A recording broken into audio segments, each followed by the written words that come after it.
नमस्कार, जोहार, good evening. फटाफट सबसे पहले तो सेशन को शेयर कर दिया जाए। और साइंस का प्रैक्टिस आपका अब से क्या हम कर जा रहे हैं कि मिक्स कर दे रहे हैं। जैसे कुछ साइंस का भी क्वेश्चन रखेंगे, कुछ जीएस का भी रखेंगे, ताकि एक परफेक्ट आपके साथ एक मॉडल सेट आ पाए। ठीक है। और जो साइंस का जो आप बात कर रहे हैं वो तो आपके सामने आएगा ही आएगा। वो आपको संडे को वो आपको देखने को मिलेगा। ठीक है। तो संडे के दिन आपको कंप्लीट साइंस रहेगा, बाकी दिन आपका GS plus science.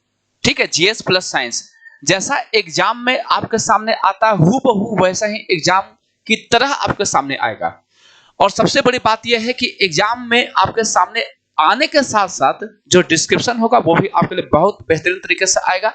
Important facts पे हम लोग बात करेंगे और इंपॉर्टेंट पॉइंट्स पे बात करेंगे, कोई भी इधर उधर की बातें नहीं होगी। ठीक है, तो ध्यान रखिएगा। सबसे पहले सभी को एक बार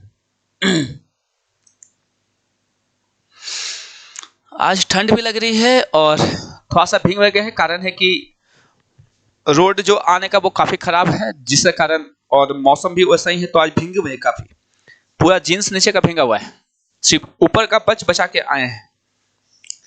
चलिए तो शुरुआत करते हैं। पूजा, दिनेश, रवि, दिव्यांका, प्रीति, ओके, राम राम सभी को, उपेंद्र जी सभी को, आस्था, ओके। चलिए तो शुरुआत करें। एक बार सेशन को शेयर कर दिया जाए, क्योंकि क्वेश्चन ऐसा क्वेश्चन है कि हर एग्जाम में आपको काम आना है। जीडी लिखा हुआ इसलिए है कि आपका चूंकि जीडी का एग्जाम आ रहा है, वैकेंसी भी है। और देखिए, जीएस तो जीएस है, अब मेरे पढ़ाने का तरीका भी वही रहेगा कि कभी भी किसी में कमी नहीं होता है, चाहे वो जीएस रहे, साइंस रहे, कोई विषय रहे। तो आप लोग तैयार रहिए सेशन के लिए सिर्फ। चलिए तो देखिए, आज का जो पहला क्वेश्चन आपके सामने है, ये है आपके सामने। ये ध्यान दीजिएगा इस क्वेश्चन पर और कोशिश करिएगा आंसर देने का। क्वेश्चन है कि राष्ट्रीय शिक्षा नीति 2020 के तहत 10+2 होना चाहिए था। ठीक है, 10+2 शिक्षा मॉडल के स्थान पर किस पाठ्यक्रम को लॉन्च किया गया है। ध्यान रखिएगा, काफी जबरदस्त क्वेश्चन है। ठीक है, गुड इवनिंग सभी को, गुड इवनिंग। जो लोग नए जुड़ रहे हैं सभी को गुड इवनिंग, शेयर करते रहिए। राष्ट्रीय शिक्षा नीति 2020 के तहत 10+2 शिक्षा मॉडल के स्थान पर किस पाठ्यक्रम को लॉन्च किया गया है। ऑप्शन ए है 5+3+2+2, बी ऑप्शन है कि 3+5+5+4, सी है 5+3+3+4, या 3 to 8, 8 to 10, 10 to 14। बताइए आंसर क्या होगा, सोच के समझ के आंसर करिएगा। Good evening Parvati, good evening. Kamla Kumari, good evening. Surendra, Shahnaz सभी को गुड इवनिंग। शुभम सभी को। बताइए क्या होना चाहिए इसका।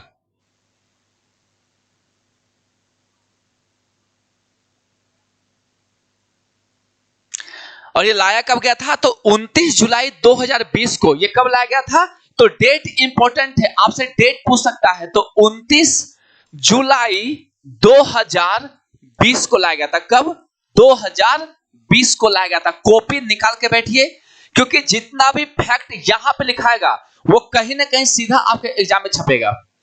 तो इन सब चीजों को छोड़ना नहीं है। डेट वाइज जितना लिखवाएंगे उतना ही आपके एग्जाम में आना है। डेट उससे बाहर नहीं आएगा जितना हम नहीं लिखवाएंगे। इससे डेट पे ज्यादा ये नहीं करना है। ठीक है। और अगस्त 2021 में याद रखिएगा, good evening, good evening.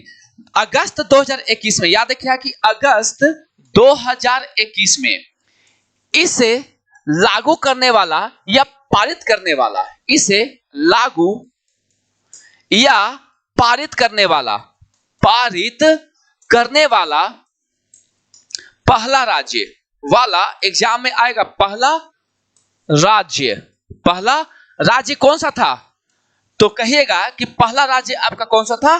Comment करिए जल्दी से। हाँ, कस्तूरी रंगन समिति, संजीव बिल्कुल, कस्तूरी रंग, हाँ के कस्तूरी रंगन बोलिएगा। ठीक है, के कस्तूरी रंगन क्या था, कर्नाटक था। कौन था, कर्नाटक था। दूसरा आएगा कि इसके लिए जो बना था आपका आयोग। ठीक है, इसके जो आयोग बना था वो क्या था, उत्तराखंड नहीं, इसको करना है आपको कर्नाटक करना है। ठीक है। और राष्ट्रीय शिक्षा नीति का मसौदा किसने तैयार किया था, यह भी एग्जाम में आएगा। तो राष्ट्रीय लिखेगा कि राष्ट्रीय शिक्षा नीति का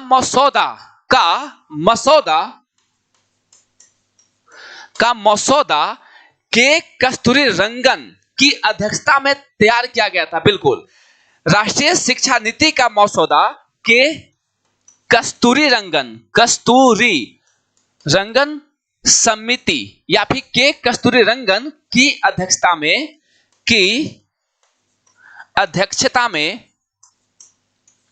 में लाया गया था। एक एक पॉइंट आपके लिए इंपॉर्टेंट है, जहां से क्वेश्चन बनेगा ही बनेगा। पहला, इसे कब लाया गया? तो 29 जुलाई 2020 को।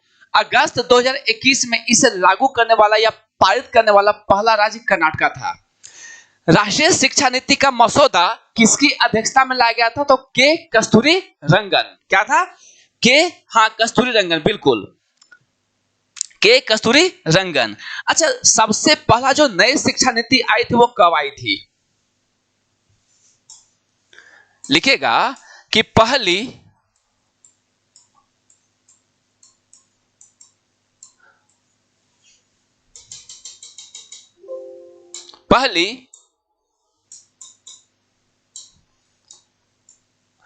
नई शिक्षा नीति 1986 में लाई गई थी।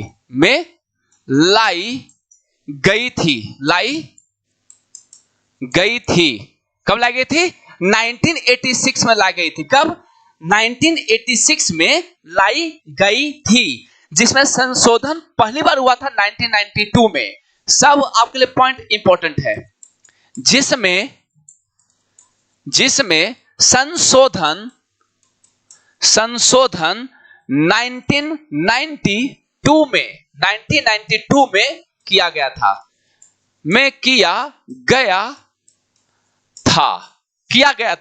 अब एक क्वेश्चन आप लोग के लिए है, देखते हैं कि आप लोगों से कितने लोग हैं जो इसका जवाब दे पाते हैं। के कस्तूरी रंगन सभी को कॉपी में लिखना है, ठीक है। ऑपरेशन ब्लैक बोर्ड का संबंध किससे था? ऑपरेशन ब्लैक बोर्ड का संबंध किससे था? वेरी इंपॉर्टेंट क्वेश्चन आपके लिए, है ना। ऑपरेशन ब्लैक बोर्ड का संबंध किससे था? एग्जाम में देखने को मिल सकता है आप लोग को। यहां से अभी तक जो नई शिक्षा नीति है, हर एग्जाम में एक नए क्वेश्चन देखने को मिल जाता है आप लोग को, ठीक है।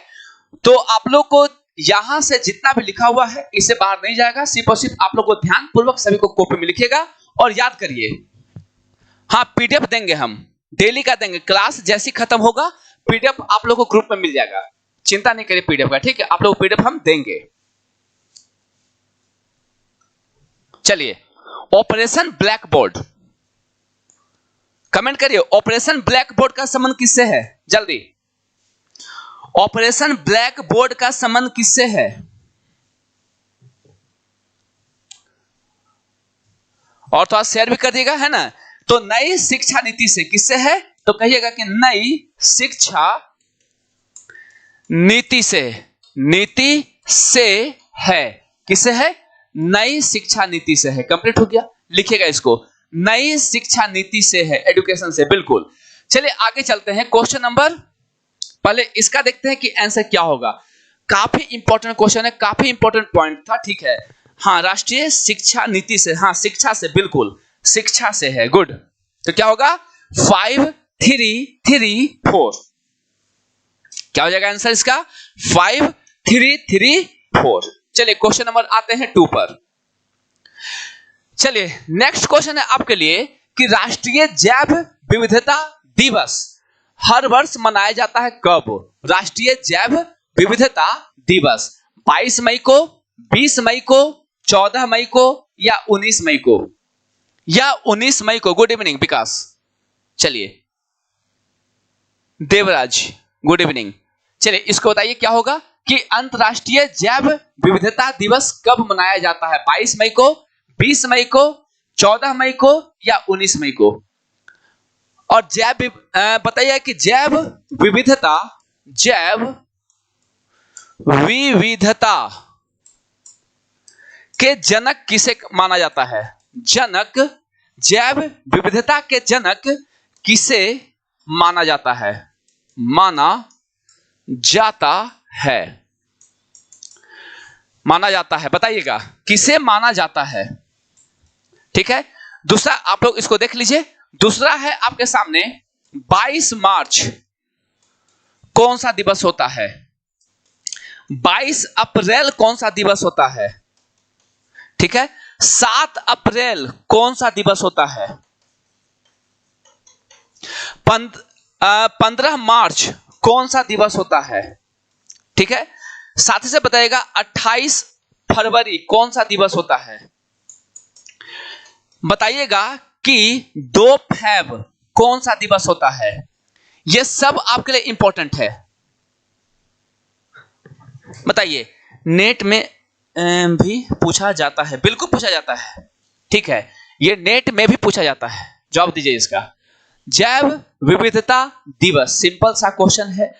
पूजा कुमारी ईओ बिशन, ईओ क्या बोले हैं? ईओ, हाँ ईओ विल्सन, गुड, शाबाश, ईओ विल्सन। तो जैव विविधता के जनक माना जाता है ईओ विल्सन को, कॉपी में लिखेगा ईओ विल्सन, शाबाश। इसका आंसर हो जाएगा ईओ विल्सन, विल्सन होगा, क्लियर है? ईओ क्या हो जाएगा? विल्सन होता है।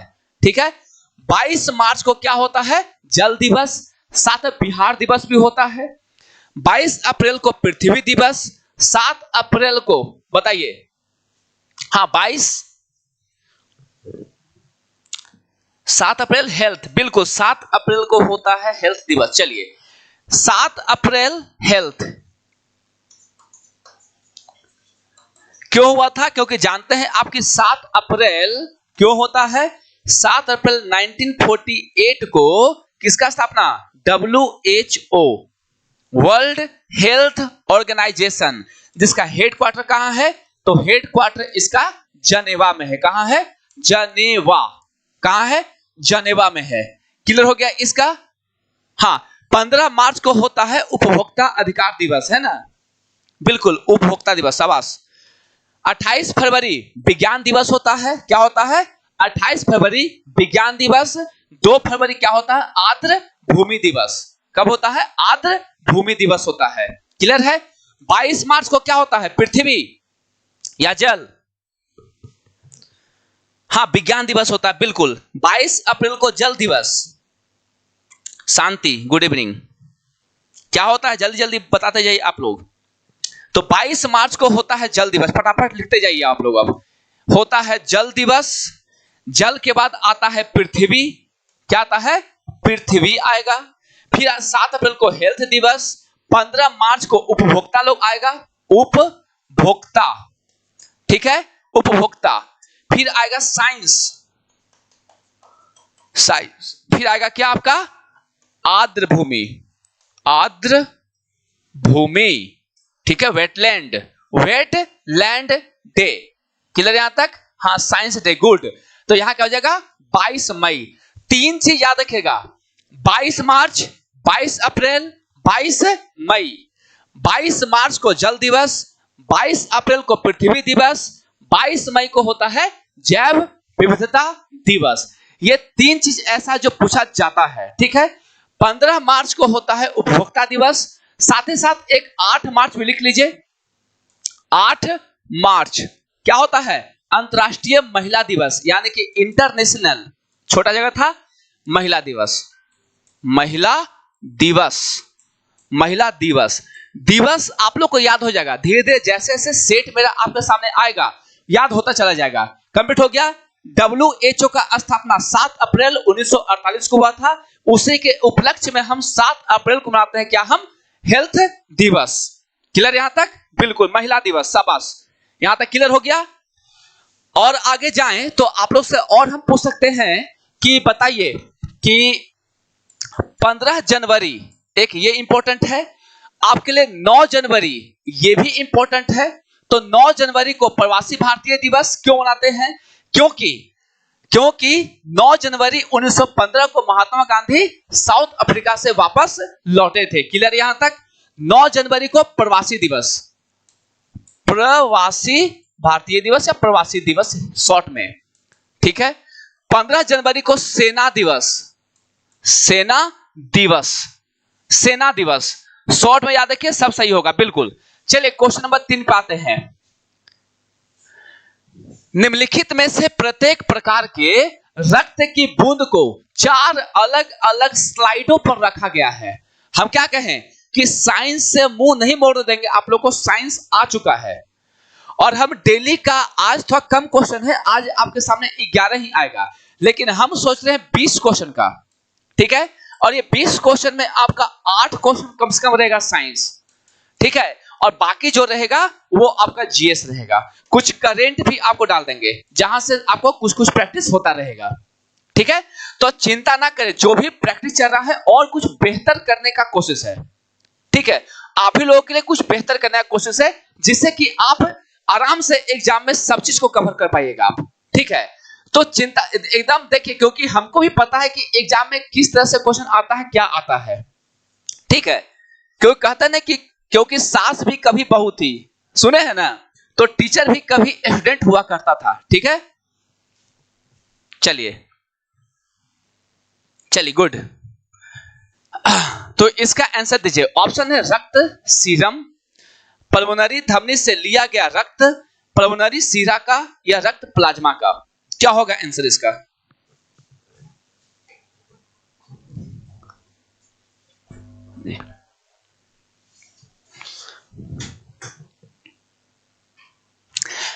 संडे को तैयार रहे उपेंद्र जी, ठीक है। संडे को जो साइंस लेंगे ना वो आपके लिए बिल्कुल रहेगा, लेकिन अब जो कोशिश है ना, क्योंकि साइंस अब इतना आपको हम दे दिए हैं कि उससे आप बेहतर कर पाइएगा, बट हम संडे को जो रखेंगे साइंस के लिए वो आपके लिए सिर्फ और सिर्फ साइंस रहेगा, इसमें कुछ भी आपको मिक्सअप नहीं रहेगा। लेकिन ये सेशन लाने का मकसद है कि आप लोग को सब चीज के साथ प्रैक्टिस होना चाहिए एकदम अब, ठीक है। चलिए इसका आंसर दीजिए, क्या होगा इसका आंसर? रक्त के बूंद को 4 अलग अलग स्लाइडों पर रखा गया है, इनमें से कौन अस्कंदित नहीं होता है? तो सिंपल आंसर होगा रक्त का सीरम जो होता है वह अस्कंदित नहीं होता है। कारण है कि सीरम क्या होता है, तो ऐसा भाग जिसमें से रक्त का थक्का बनाने वाले प्रोटीन्स को बाहर निकाल दिया जाता है। क्लियर यहां तक? क्या होगा? सीरम। तो सीरम क्या होता है पर लिखिएगा सीरम, फिर आपको सीरम और प्लाज्मा में डिफरेंस लिखवाएंगे अभी हम, ठीक है। तो चिंता ना करें, सब चीज के बारे में कंप्लीट नॉलेज देंगे आपको हम क्या बोले? सीरम। सीरम क्या होता है? इसमें रक्त के थक्का जमाने वाले प्रोटीन्स का क्या होता है? अभाव होता है। प्रोटीन्स का अभाव होता है। मतलब आप कह सकते हैं कि इसमें फाइब्रिनोजिन नहीं है। क्या नहीं है इसमें? फाइब्रिनोजिन नहीं पाया जाता है। अलग से लिखेगा आप, ठीक है। शेयर करते रहिए, क्योंकि क्वेश्चन कभी भी आप लोग का लो लेवल का नहीं रखेंगे हम, जिसमें से आप लोग को कोई शिकायत का मौका मिलेगा। आप लोग को एग्जाम के पॉइंट ऑफ व्यू से पढ़ाएंगे आपको। पहला है प्लाज्मा। देखिए हर एक स्टेप जो लेंगे वो आप लोग के लेंगे, आप लोग पहले टेंशन लेते हैं, ठीक है। सीरम। चलिए यहां से लिखना शुरू करते हैं, ठीक है। क्या लिखे हैं? अस्कंदित का मतलब होता है क्लोटिंग, ठीक है। कौन सा क्लोट नहीं होगा? अस्कंदन का मतलब होता है जमना, ठीक है। अस्कंदन का मतलब होता है जमना, यानी कि क्लोटिंग। क्लियर यहां तक? हाँ, क्लोटिंग होता है, ठीक है। तो सिंपल सा लिखेंगे हम लोग जो याद हो जाए। पहला लिखेंगे कि इसमें क्या होता है? फाइब्रिनोजिन पाया जाता है। इसमें क्या होता है? तो इसमें फाइब्रिनोजेन पाया जाता है। क्या होता है? पाया जाता है। इसी से तो थक्का जमता है ना, जबकि इसमें नहीं पाया जाता है। लिखने की जरूरत नहीं है, नहीं पाया जाता है, ठीक है।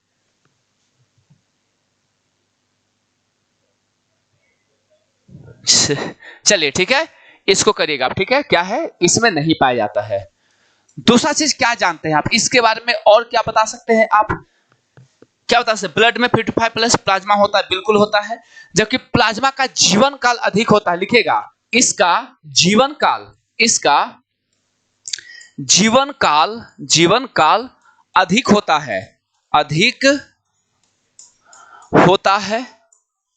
होता है। आप मान कर चल सकते हैं कि अप्रोक्स कितना हो जाएगा, तो अप्रोक्स आप मान कर चलिए कि 10 ईयर का होता है। कितना का होता है? 10 ईयर का। जबकि अगर इसका बात करें तो इसका जीवन काल जो होता है वो कम होता है। मान के चलिए कि आप मैक्सिमम अप्रोक्स कर देते हैं, ठीक है। अप्रोक्स कुछ महीनों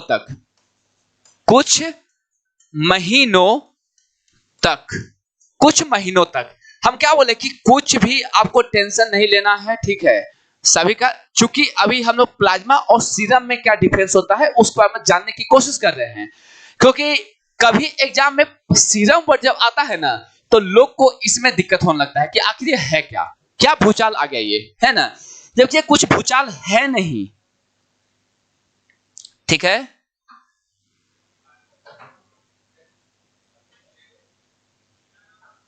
चलिए आगे चले, समझ में आ गया सब चीज।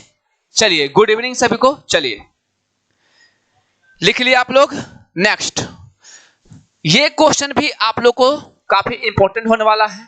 सूर्य की परिक्रमा के दौरान पृथ्वी सूर्य से न्यूनतम दूरी पर होता है कब? यानी कि मिनिमम डिस्टेंस कब होता है? मार्च के महीने में, जुलाई के महीने में, सितंबर के महीने में, या जनवरी के महीने में? बताइए, या जनवरी के महीने में बताइए। साइंस पढ़ने वाला कहीं फिर ज्यादा है क्या इसमें?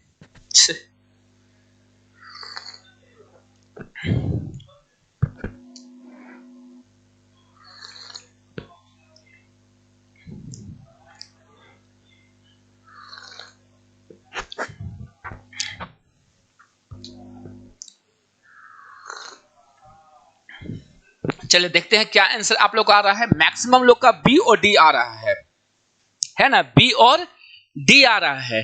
तो जिनका बी आ रहा है वो थोड़ा सा संभल जाए, क्योंकि आसान क्वेश्चन है ये। जनवरी आंसर होगा। क्या होगा इसका आंसर? आंसर होगा इसका जनवरी, नहीं मार्च नहीं, जनवरी होगा। क्या पी रहे सर? क्या आप पी सकते हो बताइए क्लास में? गैस करिए आप लोग, क्या पी सकते हैं? 3 जनवरी डेट को लिखेगा, ठीक है। वीडियो नहीं चल रहा है, क्या बात करते हैं? 3 जनवरी कितना हो जाएगा? 3 जनवरी होता है, लिख लीजिएगा। डेट भी लिखेगा, एग्जाम में कभी डेट पूछता है। 3 जनवरी कितना हो जाएगा? 3 जनवरी होता है। ये डेट आपके लिए इंपॉर्टेंट है। बिल्कुल आप लोगों में से सिर्फ एक का ही आंसर आया है, रिंकी जी का आंसर आया है 3 जनवरी। बाकी आप लोगों से कोई भी जवाब नहीं दिए। और इसको क्या बोलते हैं? उपसौर बोलते हैं। क्या बोलते हैं इसको? उपसौर बोलते हैं।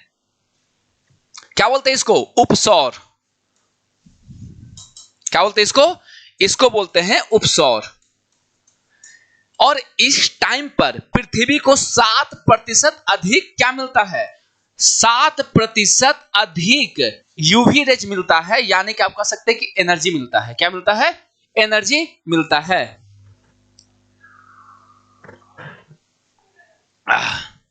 लीजिए, है ना। 6 सेपरेट कर दे, 1 से 6 तक जीएस से बाद साइंस। ओके कर देंगे, कोई दिक्कत नहीं है।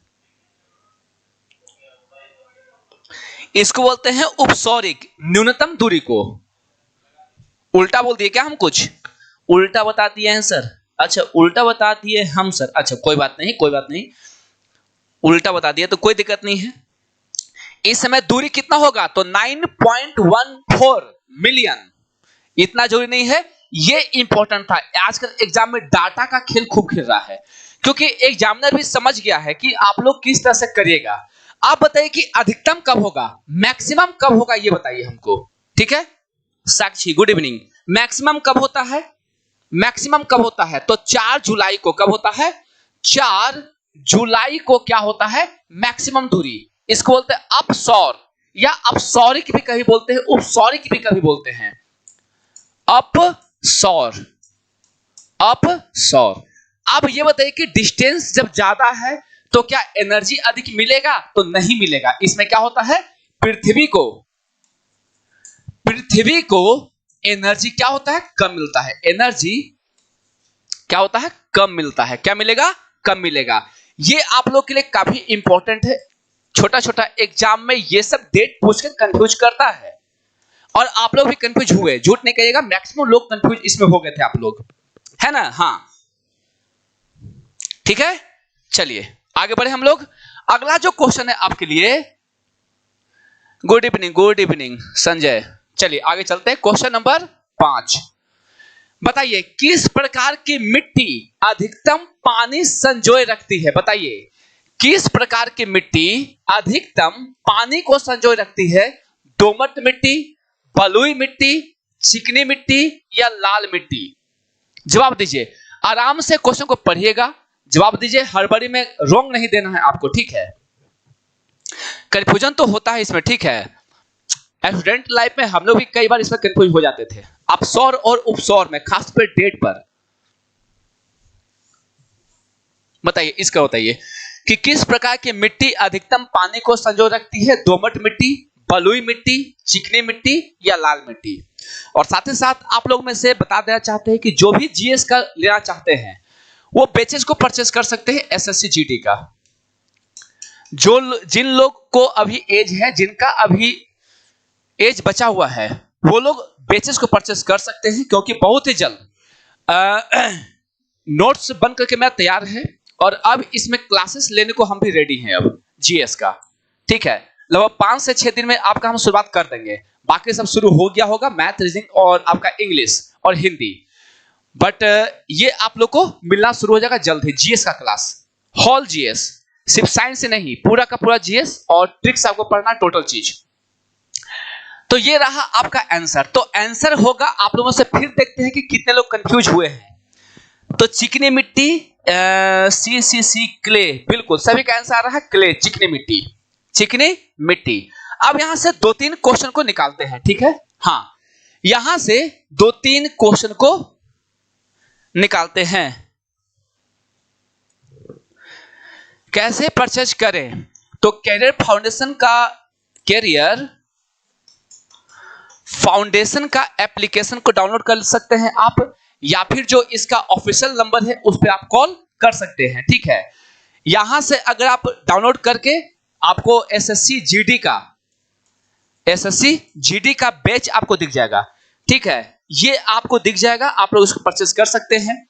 आपको 399 का ही इसका ये है, तो आप जा करके ले सकते हैं। अगर नहीं ले पाएंगे तो फिर वहीं पे ऑफिशियल नंबर मिल जाएगा आप लोग को, या फिर इसके नीचे ही मिल जाएगा, वीडियो के नीचे में, तो आप लोग वहां से भी परचेज कर सकते हैं। चलिए अब आते हैं हम लोग काली मिट्टी, चिकनी मिट्टी, और देखते हैं कि जलोढ़ मिट्टी में क्या है आपका। फिर देखिए एक चीज है कि दोमट मिट्टी किसको बोलते हैं, कमेंट करिएगा, दोमट मिट्टी किसे कहा जाता है, ठीक है। एसएससी जीडी का जो डेट ऑफ बर्थ है, जिनका एज 18 से 23 है जनरल का, ठीक है, जिनका एज है 18 से 26 ओबीसी का, और जिनका एज है 18 से लेकर के 28 तक एससी एंड एसटी का, वो फॉर्म को फिलअप कर सकते हैं।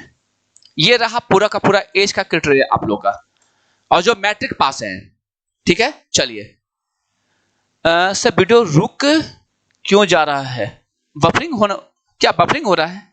मेरे साइड से तो नहीं हो रहा है, क्या सभी का बफरिंग हो रहा है? एक मिनट, इसको लिखवाने से पहले, क्योंकि काफी इंपॉर्टेंट है, तो एक बार जल्दी से पहले कमेंट करिए कि क्या सभी में बफरिंग हो रहा है, रुक रहा है। जल्दी से एक बार पहले आप लोग मैसेज कर दीजिए। वीडियो थोड़ा फंस रहा है, ठंडा मार दिया क्या इसको भी? चलिए काली मिट्टी से शुरुआत करते हैं, देखिएगा आप लोग, अब यहां से कुछ क्वेश्चन निकलेगा। देखिए काली मिट्टी का अन्य नाम क्या होता है, काली मिट्टी, यहां से क्वेश्चन कई बार फंसता है। अन्य नाम देखते हैं। तो अन्य नाम में अगर चर्चा करें तो एक तो कहिए कपासी मिट्टी। क्यों? क्योंकि इसमें कपास की खेती बहुत ज्यादा होती है ना, कपासी मिट्टी। अगर चर्चा करें तो चरनोजम मिट्टी भी कहते हैं, जो इसका इंटरनेशनल नाम है। क्या है? चरनोजम। चरनोजम, चरनोजम क्या है? तो इसका इंटरनेशनल नाम है। क्या है? इंटरनेशनल नेम है। क्या है? इंटरनेशनल नेम है इसका। क्लियर यहां तक? इंटरनेशनल नाम है, ठीक है, इंटरनेशनल नाम है कपासी मिट्टी। बिल्कुल कपासी मिट्टी के नाम से जानते हैं। कोई दिक्कत है? कोई दिक्कत है? चिकनी प्लस बलुई मिट्टी का मिक्स होता है दोमट, जो कि बहुत ही उपजाऊ होता है। अच्छा, अब काली मिट्टी में एक चीज और कि इसमें जल धारण करने की क्षमता, धारण क्या बोले हम कि इसमें जल धारण की क्षमता क्या होती है? काफी अधिक होती है। कपास मिट्टी, रेगुर मिट्टी, और हाँ रेगुर मिट्टी भी कहते हैं, ये हम लोग साइड में कहा जाता है इसको, ठीक है, ये हम लोग के साइड में इसको रेगुर मिट्टी के नाम से भी जानते हैं, ठीक है। जल धारण करने की क्षमता काफी अधिक होती है, काफी अधिक होती है, कंफ्यूज मत होइएगा, होती अधिक होती है ना, होती है, ठीक है। सबसे पहले निर्माण बेसाल्ट के चट्टान से, है ना, निर्माण किससे होता है? तो बेसाल्ट चट्टान से, क्लियर है? बेसाल्ट चट्टान से अधिक होता है। जबकि आप पीछे क्या देखें कि अधिकतम पानी को संजोए रखना, क्या बोले हम? अधिकतर पानी को संजोए रखना और पानी को धारण करना, दोनों में डिफरेंस है। एक होता पानी को अवशोषित करने की क्षमता, एक होता पानी को अपने अंदर रखने की क्षमता। तो दोनों में कंफ्यूज नहीं होना है, एक चिकनी मिट्टी और एक काली मिट्टी में। चलिए आगे चलते हैं। अगला क्वेश्चन है आपके सामने कि इसमें किसे गलती नहीं होना चाहिए कि एक व्यक्ति लंबे समय तक उपवास में रहता है। ध्यान रखिएगा, क्वेश्चन को ध्यान से देखिएगा कि एक व्यक्ति लंबे समय तक उपवास में रहता है, उसके मूत्र में किसकी मात्रा असामान्य होगी? वसा की मात्रा, अमीनो एसिड की मात्रा, ग्लूकोज की मात्रा या कीटोन की मात्रा? बताइए, सोच समझ के आंसर करेगा इसका आप। हाँ, स्वतः जुताई वाली मिट्टी भी कहते हैं इसको, है ना, स्वतः दरार वाली मिट्टी, स्वतः जुताई वाली मिट्टी भी इसे कहा जाता है। दोनों चीज को लिख लीजिएगा, स्वतः जुताई वाली मिट्टी, स्वतः, कमेंट करेगा आप लोग। अब बता दिए थे एक बार, इसके आंसर दीजिए। एक व्यक्ति लंबे समय तक उपवास में रहता है, इसका दो चीज बताएंगे, दोनों तरह से आपको सुनने मजा आएगा। अभी नहीं चल रहा है सर, नेट खत्म हो गया आपका? पक्का है आपका नेट खत्म है? भरवा लीजिए, 19 का रिचार्ज होता है, करवा लीजिए, खूब चलेगा टकाटक एकदम।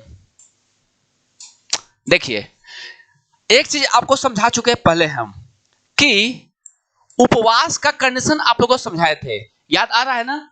उपवास का कंडीशन, उपवास कॉपी में लिखिएगा इसको। उपवास का क्या कंडीशन होता है?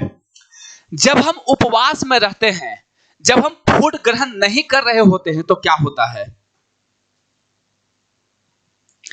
First CRPF, second SSB, third ITBP, fourth BSF, fifth CRPF सही रहेगा। ये आना अनुभव बता रहा हूं, 4 साल का अनुभव है, रख सकते हैं, कोई दिक्कत नहीं है। लेकिन एक चीज है कि सीआरपीएफ को भी आप पहले रख सकते हैं, ऐसा नहीं फर्स्ट और सेकंड में। जैसे एक आप सीआईएसएफ को रखे हैं ना, तो एक सीआरपीएफ को रख सकते थे आप, ठीक है। चलिए, कोई दिक्कत यहां तक? उपवास का कंडीशन क्या था? जब हम फूड नहीं ले रहे होते हैं तो हमारे शरीर में ग्लूकोज की क्या होती है? कमी होती है।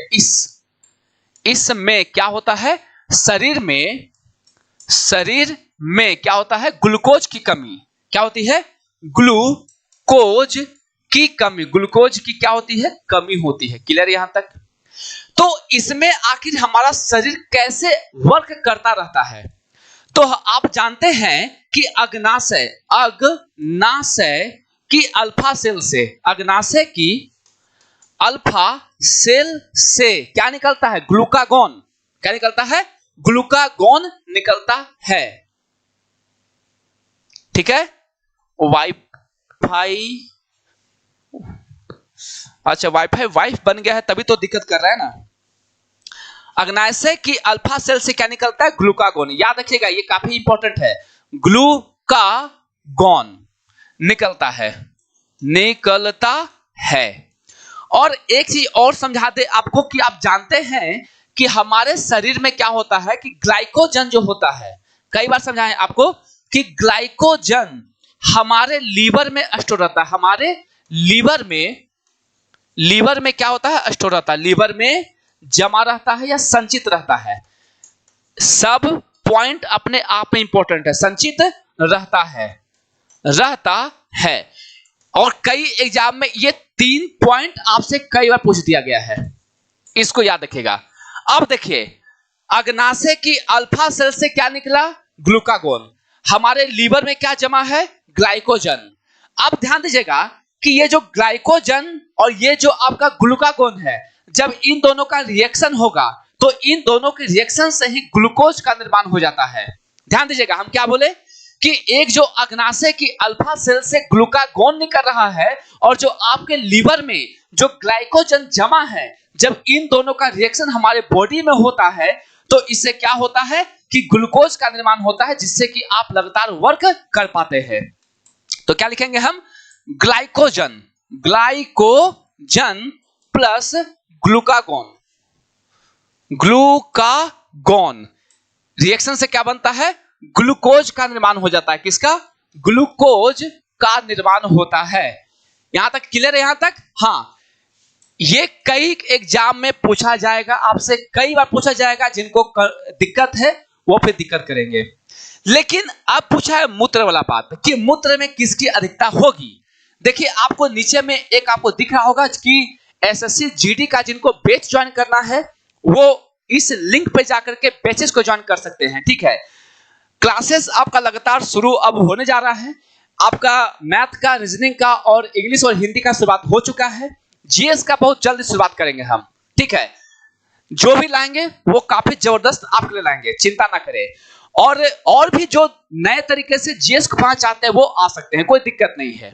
Glycogen plus glucagon equal to glucose. अब समझिए, हमारे शरीर में फैट पाया जाता है। आप जानते हैं ना कि हमारे शरीर के एडिपोज टिश्यू में एक एक वर्ड को सुनना है और लिखना है। हमारे शरीर के एडिपोज टिश्यू, क्या बोले हम? Adipose tissue. ध्यान रखिएगा, एडिपोज टिश्यू में क्या होता है? तो वसा संचित रहता है। क्या रहता है? संचित रहता है। क्लियर? यहां तक रहता है। जब उपवास का कंडीशन होता है, देखिएगा यहां भी आएगा उपवास का कंडीशन यहां भी आएगा। ये आपको न्यू चीज पढ़ रहे हैं, आप ध्यान रखिएगा। तो इसमें क्या होता है कि फैट टूटकर कीटोन बनाता है। क्या बनाता है? कीटोन का निर्माण करता है, कीटोन का निर्माण कर देता है। कभी कभी ज्यादा उपवास रहना भी फायदेमंद नहीं होता है, खासतौर पर वैसे लोग जिनमें मोटापा अधिक है, जिनमें फैट की अधिकता है। फैट टूटकर कीटोन का निर्माण कर देता है, जो किडनी के द्वारा, किसके द्वारा? किडनी के द्वारा मूत्र में प्रवेश कर जाता है। मूत्र में प्रवेश कर जाता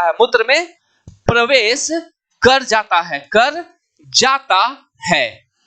इस तरह का कंटेंट आपको लिखवा करके जल्दी नहीं मिलेगा। ठीक है, तो ध्यान रखिएगा कि इस तरह का कंटेंट आपको मिल रहा है, सभी चीजों को लिखना है, समझना है ध्यान से। ठीक है, और जिनको लगता है कि बैच ज्वाइन करना चाहिए एसएससी जीडी का, कर सकते हैं। और जो लोग ऐसे हैं जो बुजुर्ग हो चुके हैं, कम से कम अपने आसपास के जो विद्यार्थीगण हैं, जो नया है, जो कि 10 पास 12 पास हुए हैं, जिनका एज अभी हुआ है, उनको आप ये जानकारी दे सकते हैं कि सर का एक बैच आ चुका है एसएससी जीडी का, जो कि काफी मिनिमम, ये कह सकते हैं कि अभी तक का सबसे कम फी में, ठीक है, ऑनलाइन कोर्स आपको ये मिलने जाएगा। ठीक है, तो आप लोग इस पे भी काम कर सकते हैं, ठीक है। कम से कम आप बेसिस के बारे में भी लोग को बता सकते हैं। तो इसका दो कंडीशन मिल गया आपको कि अगर मूत्र वाला क्वेश्चन आया तो आंसर क्या हो जाएगा? कीटोन। क्या हो जाएगा इसका आंसर? कीटोन। क्लियर है? आंसर हो जाएगा कीटोन। चलिए, और एक हो जाएगा क्या आपका? एक हो जाता है ग्लूकोज। तो आंसर क्या हो जाएगा? कीटोन, क्योंकि पूछ रहा है मूत्र में कीटोन पूछ रहा है। क्लियर यहां तक? कीटोन पूछ रहा है।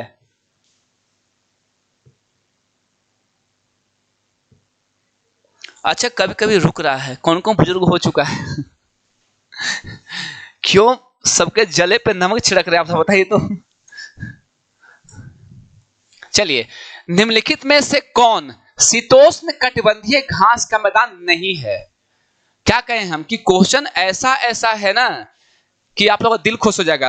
आप लोग कह रहे थे ना कि सर साइंस साइंस साइंस का कमी महसूस नहीं होने देंगे आप लोगों को, ठीक है। इसमें आइडिया नहीं था, कोई बात नहीं। क्या बोले हम कि आप लोग को किसी भी चीज का कमी खलेगा नहीं। काम दे दिए आप लोग, घर के बगल में जितने भी लोग हैं सबको जानकारी दे दीजिए कम से कम। आप लोगों का काम यही है, बाकी तो आप लोग के लिए वैकेंसी है, ये क्या टेंशन ले रहे हैं आप। चलिए बताइए इसके बारे में अब। अच्छा कोई बात नहीं, चले मान लिए कि हम भी बुजुर्ग है। चलिए, शीतोष्ण कटिबंधीय घास का मैदान नहीं है। ये काफी अच्छा क्वेश्चन है, इंपॉर्टेंट है। सिल्वास, स्टेपीज, वेल्ड और डाउन्स। बताइए, ये काफी अच्छा क्वेश्चन है, ध्यान दीजिएगा इस पर, ठीक है।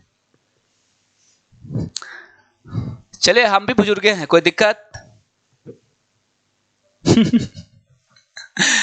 यादव जी का 14 साल हो रहा है, बताइए, नौजवान एकदम।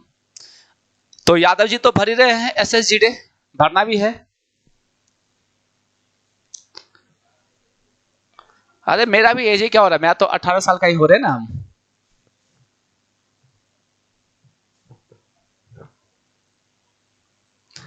करवा देंगे, टेंशन क्या ले रहे। सब क्वेश्चन ऐसा लाएंगे कि एक एक क्वेश्चन आपका EGD में आ जाएगा, ठीक है।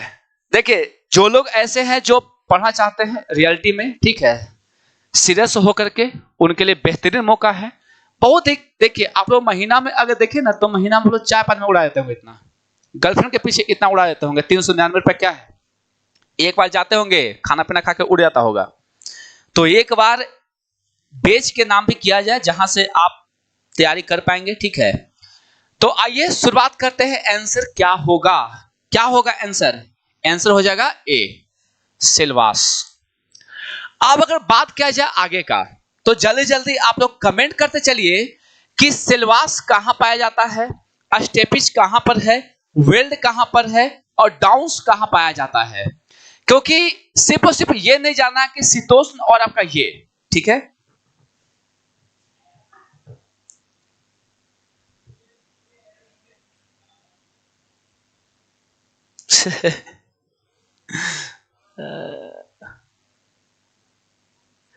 अच्छा, CRPF में ज्वाइन किए हुए हैं, गुड, बढ़िया है।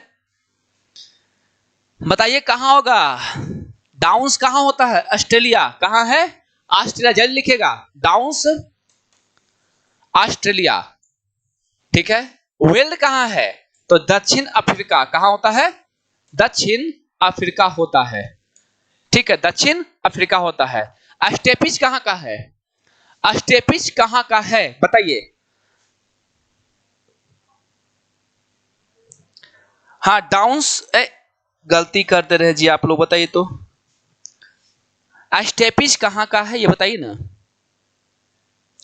सवाना घास के मैदान को हाथी घास भी कहते हैं, इंपॉर्टेंट है। जो सवाना का जो घास का मैदान होता है, सवाना कहां है? सवाना घास के मैदान को, घास के मैदान को क्या कहते हैं? हाथी। हाथी घास, यानी कि इस मैदान में जो घास पाया जाता है उसे हाथी घास भी कहते हैं, ठीक है, भी कहा जाता है। सवाना है कहां का? सवाना कहां का है? सवाना स्टेपी साउथ अमेरिका, बिल्कुल। और सवाना कहाँ का है? साउथ अमेरिका, अफ्रीका से अमेरिका, अमेरिका। आप लोग छोड़ रहे हैं कि सिलवास कहाँ का है। बाकी एक आध दो और लिखवाते रहे। पटाना कहाँ का है बताइए तो, पटाना कहाँ का है? पटाना कहाँ का है? जल्दी कमेंट करिए, पटाना कहाँ का है?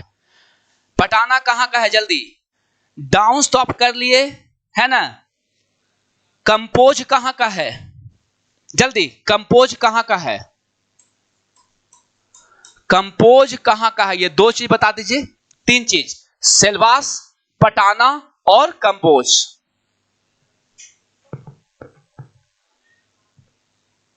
चलिए जल्दी आइए। पटाना कहाँ होता है? श्रीलंका, श्रीलंका में होता है। कंपोज कहां पर? तो ब्राजील। कहां पर? ब्राजील में मारिए। कहां पर? ब्राजील में। ब्राजील। सवाना कहां है? घास का मैदान। तो नॉर्थ अमेरिका के साइड पाया जाता है। कहां पर? नॉर्थ अमेरिका के साइड पर। चलिए क्वेश्चन नंबर 8, निम्नलिखित में से कौन सी दक्षिण अटलांटिक महासागर की शीतल जलधारा है? बताइए। सब टॉपिक को टच किया जा रहा है आपके सामने, देख रहे हैं। एक बार लिए घास का मैदान, जलधारा ले लिए, आपको पीछे क्या लिए थे अभी हम, डे भी ले लिए आपका। लगभग सब टॉपिक को टच हो रहा है आपका। साइंस भी ले लिए इसमें। केनारी की जलधारा, वेंगुला की जलधारा, अल्गुहास या ब्राजील की जलधारा। ठंडी पूछा है, याद है क्या? ठंडी, ठीक है, ठंडी।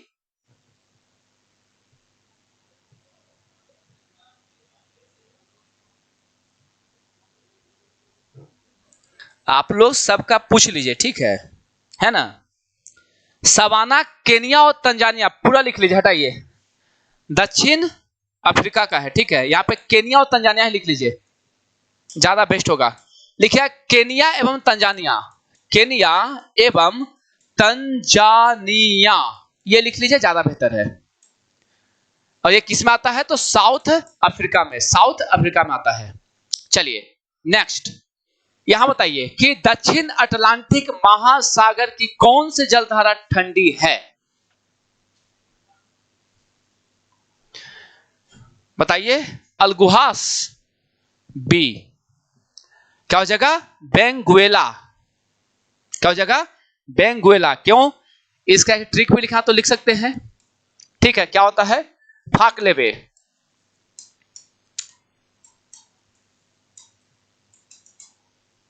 फाकलैंड की जलधारा, केनारी की जलधारा, लेब्राडोर की जलधारा, बेंगुएला, ठीक है।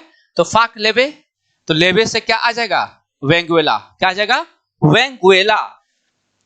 वेंगुएला की जलधारा हम क्या बोले कि जब पढ़ाएंगे तो सोचिए पेज में कैसा पढ़ा देंगे, आप लोगों को देखते जाइए। फाक लेबे में ये आ जाएगा क्या आपका? फाकलैंड, फाकलैंड की जलधारा, ये ठंडी का है। केनारी की जलधारा, केनारी, ये है लेब्राडोर, लेब्राडोर की जलधारा, ये है वेंगुएला, बेंगुएला की जलधारा, ठीक है।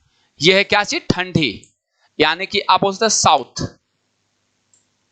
या ठंडी का देख लीजिए, ठीक है। ठंडी जलधारा, जलधारा किसका है ये?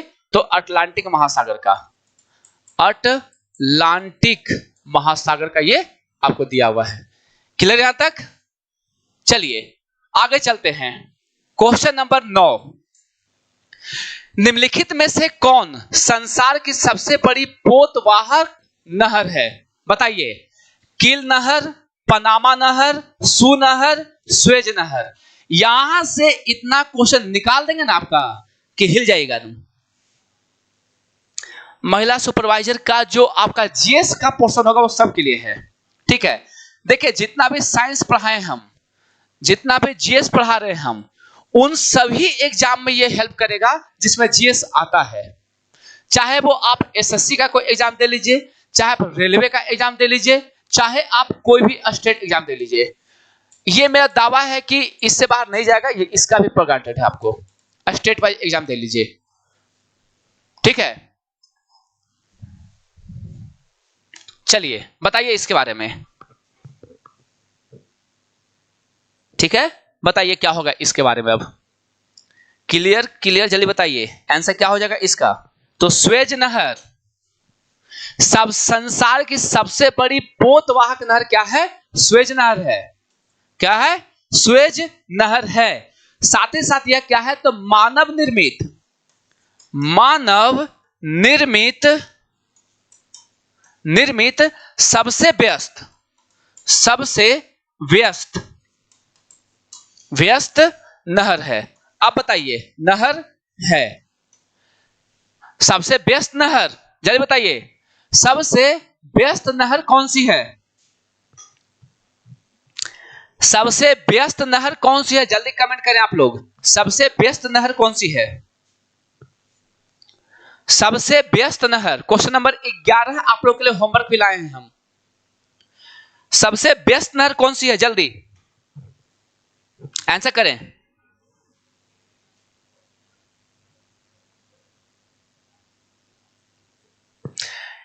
भूमध्य सागर को लाल सागर से जोड़ता है सर। अच्छा, भी बिल्कुल शाबाश, स्वेज नहर ही है। अच्छा, हो गया आप लोग का। देखिए गड़बड़ा गया ना आप लोग। हम लिखे हैं कि मानव निर्मित, क्वेश्चन को पढ़िएगा 2-3 बार आप लोग। इस सेशन में आप लोग लगातार बने रहिए, किसी भी एग्जाम में दिक्कत नहीं होगा, इसका पूरा गारंटेड है, क्योंकि हम ट्रिक और समझाना दोनों चीज पे विश्वास रखते हैं हम। ये हो गया मानव निर्मित। एक होता है आपका सबसे व्यस्त, एग्जाम में 2 से पूछेगा, एक सबसे व्यस्त पूछेगा और एक पूछेगा मानव निर्मित सबसे व्यस्त। दोनों में अंतर है। यह है प्राकृतिक सबसे व्यस्त नहर, तो हो जाएगा कील नहर। क्या हो जाएगा? कील नहर होगा। क्लियर है? कील नहर।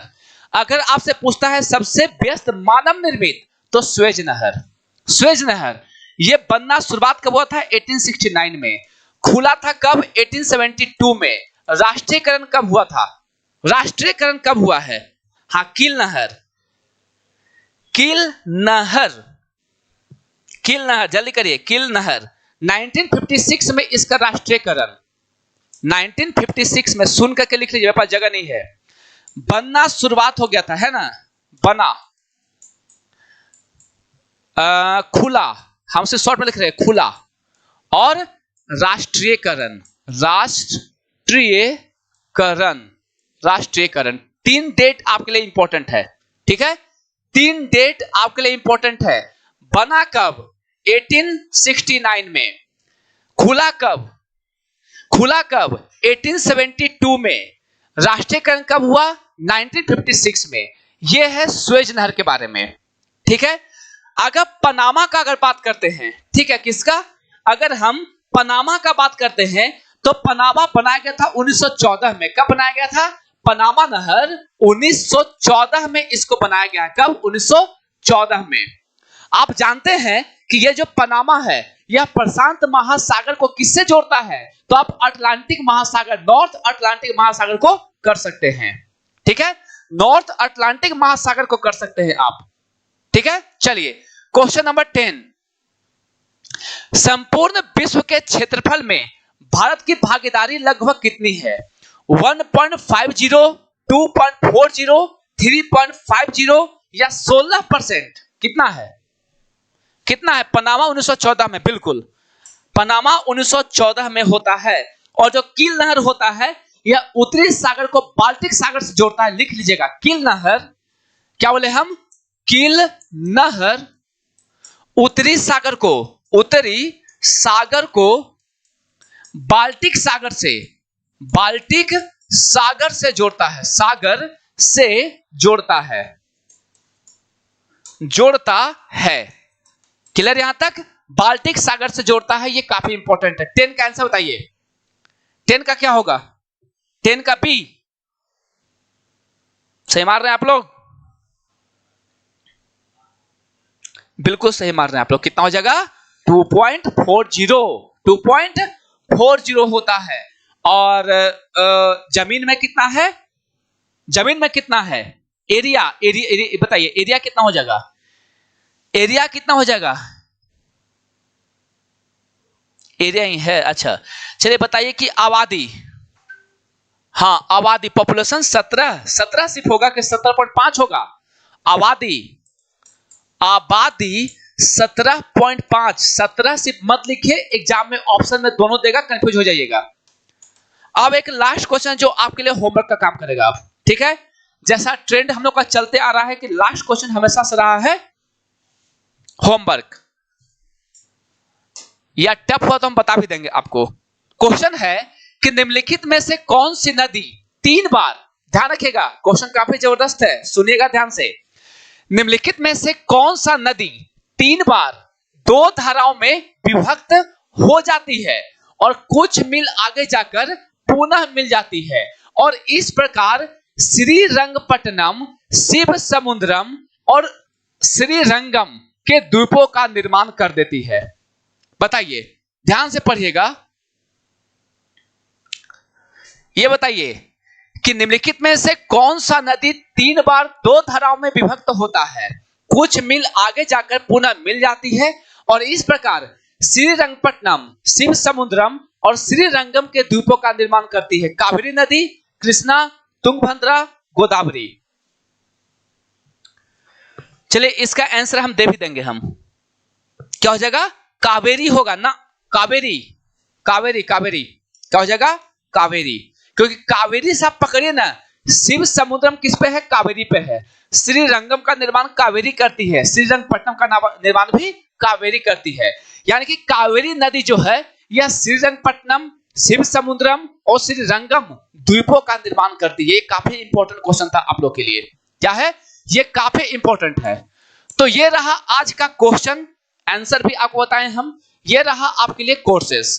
तो आप चाहे तो जितने भी लोग हैं बीएसएससी वाले, चाहे एसएससी जीडी वाले, चाहे जो आगे एसएससी तैयारी करेंगे, चाहे एसएससी एमटीएस, सीएचएसएल, वो जो हम अभी बैचेस कह रहे हैं आपको एसएससी वाला, आप उसमें ज्वाइन कर सकते हैं, क्योंकि ये जो जीएस है ये सब में आपको काम दे देगा, सभी एग्जाम में काम आने वाला है।